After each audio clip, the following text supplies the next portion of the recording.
The Traveler and the Three Questions. Long ago, in the vast deserts of Arabia, lived a young man named Malik. He was strong, curious, and full of dreams, but his heart often felt restless, as if something was missing. One day, he heard of a wise man who lived on the far edge of the desert, near the mountains of Yemen. They called him Al-Hakim, the one of deep wisdom. Malik saddled his camel and set off, determined to find answers to the three questions that haunted him. 1. Why do I feel empty, even when I have everything? 2. How do I know if I'm on the right path? 3. How do I find peace? The journey. Malik's journey was long and harsh. He faced scorching heat, thieves on the road, a night lost in a sandstorm, hunger so deep. He once gave up his last date to a starving old man, but still, he pressed on, driven by the hope that the answers were near. After weeks, Malik arrived at the hut of Al-Hakim. He burst in, exhausted and angry.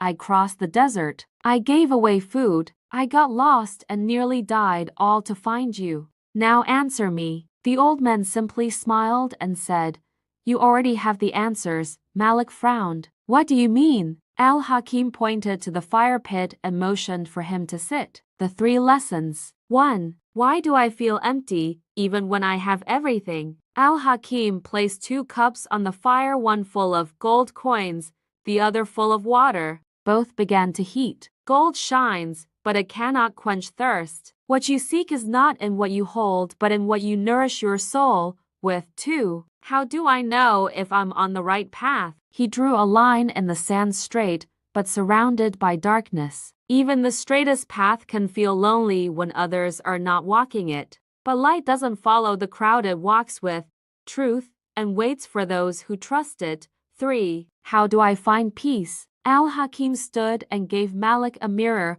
but it was cracked. This is how most hearts are filled with reflections of past pain, ego, and noise. Clean the mirror with prayer, patience, and sincerity, and peace will find you. Malik left not with gold, but with clarity. He no longer feared the desert, for he had crossed a harder one, the desert of the heart. And as he rode home under the stars, he whispered, The journey was the answer. Moral. Sometimes, wisdom isn't in the destination, but in the struggle. The answers we seek are found when we reflect, serve, and surrender to Allah. As Allah says, and whoever puts their trust in Allah